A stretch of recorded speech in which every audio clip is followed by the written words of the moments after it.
Kisah Nabi Muhammad Sallallahu Alaihi Wasallam, renovasi Ka'bah.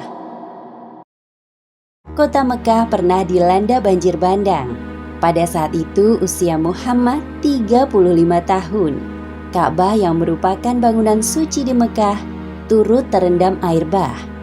Bencana tersebut menyebabkan kerusakan parah pada dinding Ka'bah. Akhirnya terjadi kesepakatan untuk merenovasi Ka'bah. Sedangkan Muhammad berperan besar dalam peletakan Hajar Aswad. Muhammad dan Khadijah hidup dengan pergaulan yang baik dalam balutan kasih sayang. Setelah menikah dengan Khadijah, orang-orang Mekah semakin menghormati Muhammad. Namun tidak ada yang berubah. Beliau tetap rendah hati, suka menolong, tidak pernah menunjukkan kemarahan. Berbicara sedikit, dan apabila bergurau yang dikatakannya hanya kebenaran. Hal itulah yang membuat orang-orang di sekitarnya merasa senang sekaligus segan terhadap Muhammad. Tepatnya 5 tahun sebelum peristiwa kenabian, terjadi peristiwa langka di Mekah. Awan berwarna hitam tiba-tiba menumpahkan beban berat yang dikandungnya. Bukit-bukit di sekitar Mekah mengalirkan air hujan ke kota yang berada tepat di bawahnya. Tidak hanya rumah penduduk kota Mekah yang rusak akibat banjir, bangunan suci Ka'bah pun ikut terendam banjir. Beberapa pembesar Quraisy berdebat mengenai perbaikan Ka'bah. Muncul rasa khawatir ketika mengenang peristiwa penyerangan Ka'bah oleh pasukan Raja Abraha. Kita tidak bisa tinggal diam melihat bangunan suci kota ini terendam banjir. Tapi aku takut jika pemilik Ka'bah marah kepada kita, seperti peristiwa naas yang menimpa Abraha dan pasukannya. Wahai saudaraku, tujuan utama kita adalah memperbaiki Ka'bah, bukan untuk menghancurkannya seperti yang dilakukan Abraha kala itu. Ya, benar apa yang engkau katakan. Bangunan Ka'bah harus segera diperbaiki. Sebaiknya kita segera mencari orang yang mampu bertanggung jawab atas perbaikan tersebut. Beberapa saat setelah diskusi dilakukan, diputuskan bahwa Walid bin Mughirah yang akan bertanggung jawab. Mereka meminta untuk meninggikan bangunan Ka'bah yang tingginya 9 hasta sejak pembangunan di masa Nabi Ismail. Kami ingin bangunan Ka'bah ditinggikan dan diberi atap agar tidak ada pencuri yang datang mengambil barang-barang berharga di dalamnya. Selain itu, kami tidak menerima bantuan bahan-bahan bangunan untuk perbaikan Ka'bah dari dana yang kotor, seperti hasil pelacuran, keuntungan dari sistem riba, maupun perampasan harta. Semoga engkau teliti sebelum menggunakannya. Baik, akan aku laksanakan sesuai perintah kalian. Walid menyanggupi permintaan para pembesar Mekah dan mulai menyusun rencana renovasi Ka'bah. Bertepatan dengan bencana banjir ini, tersiar berita bahwa telah ditemukan sebuah kapal Romawi yang terdampar di Laut Merah, tepatnya di dekat pelabuhan Syuaibah.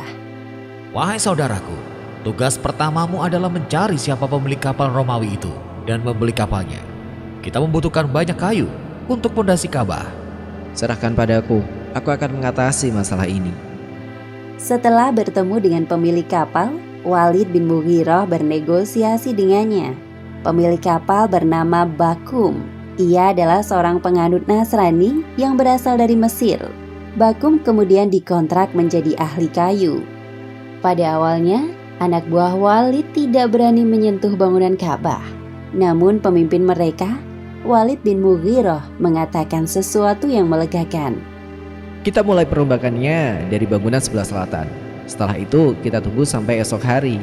Apabila tidak ada hal buruk yang terjadi, maka kita lanjutkan tugas mulia ini sampai selesai. Ya, kami setuju. Perombakan Ka'bah ini merupakan perbaikan dari hasil kerja keras Nabi Ibrahim alaihi salam dan Nabi Ismail alaihi salam. Bangunan Ka'bah berbentuk segi empat yang terbuat dari susunan batu-batu. Walid membagi Ka'bah menjadi 4 bagian. Masing-masing kabilah mendapatkan tugas untuk memperbaiki tiap sudut bagian Ka'bah. Hal pertama yang dilakukan adalah memindahkan patung Hubal dan patung-patung lainnya, kemudian membersihkan pelataran Ka'bah, lalu membongkar dinding dan membuat pondasi. Pondasi Ka'bah berasal dari batu-batu granit biru yang diambil dari bukit di sekitar Mekah. Sedangkan bahan pencampur semen yang disebut bitumen didatangkan langsung dari Syria. Muhammad turut serta dalam perbaikan Ka'bah dari awal penghancuran bangunan dan hari-hari berikutnya. Kita harus meninggikan pondasi sekaligus membangun pintu baru. Setelah itu, kita bangun atap Ka'bah agar barang-barang berharga di dalamnya tidak dicuri orang. Baik, kami akan mengerjakan sesuai perintahmu. Pembangunan dan perombakan Ka'bah hampir selesai. Setelah dinding Ka'bah tingginya mencapai 15 hasta. Kemudian dipasang atap yang disangga dengan 6 tiang. Selain itu, dibangun pintu dan tempat peletakan Hajar Aswad. Kini tiba saatnya bagian peletakan batu hitam atau biasa disebut Hajar Aswad di sudut timur. Pada saat inilah terjadi perselisihan antar kabilah. Masing-masing kabilah merasa lebih berhak meletakkan Hajar Aswad pada tempatnya semula dibanding kabilah lainnya. Perselisihan ini terjadi hingga 4 hari tanpa ada keputusan. Sampai akhirnya muncul seorang tua bernama Abu Umayyah bin Al-Mughirah menawarkan jalan keluar. Beliau adalah sosok tetua yang dihormati di kalangan pembesar Mekah. Wahai saudara-saudaraku, hentikan perdebatan kalian. Serahkan keputusan kalian kepada orang yang pertama kali masuk lewat pintu Safa. Orang-orang setuju dengan usulan Abu Umayyah. Mereka pun menanti siapa yang kira-kira datang pertama kali. Rasa penasaran tersema di dada masing-masing kabilah. Lihat, ada seseorang yang datang.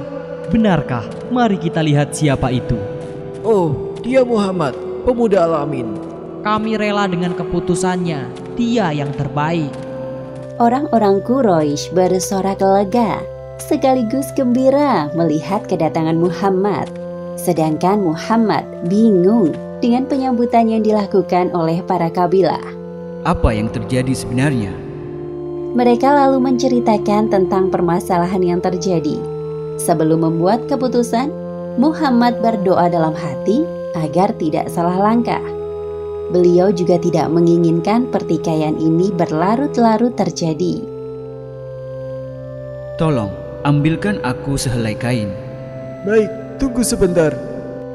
Orang-orang penasaran dengan apa yang akan diperbuat Muhammad.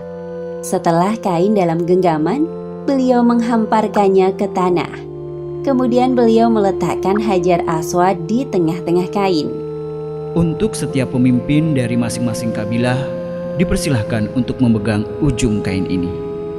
Kemudian, mereka bersama-sama mengangkat Hajar Aswad menggunakan sehelai kain dan Muhammad bertugas mengembalikan Hajar Aswad ke tempatnya semula.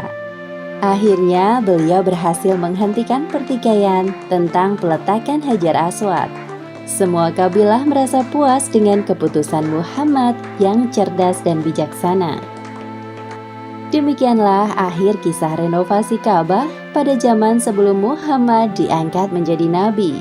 Hikmah yang dapat kita ambil dari kisah ini, pertama, hendaknya kita selalu mengawali segala perbuatan dengan niat yang baik agar mendapat ridho dari Allah Subhanahu wa Ta'ala. Dan kedua, salah satu kriteria dari pemimpin yang ideal menurut Islam adalah fatonah atau cerdas. Hal tersebut dibuktikan dengan cara yang digunakan Muhammad dalam menyelesaikan persoalan peletakan Hajar Aswad. Maka sudah sepantasnya beliau menjadi seorang pemimpin umat Islam. Wallahu a'lam bishawab.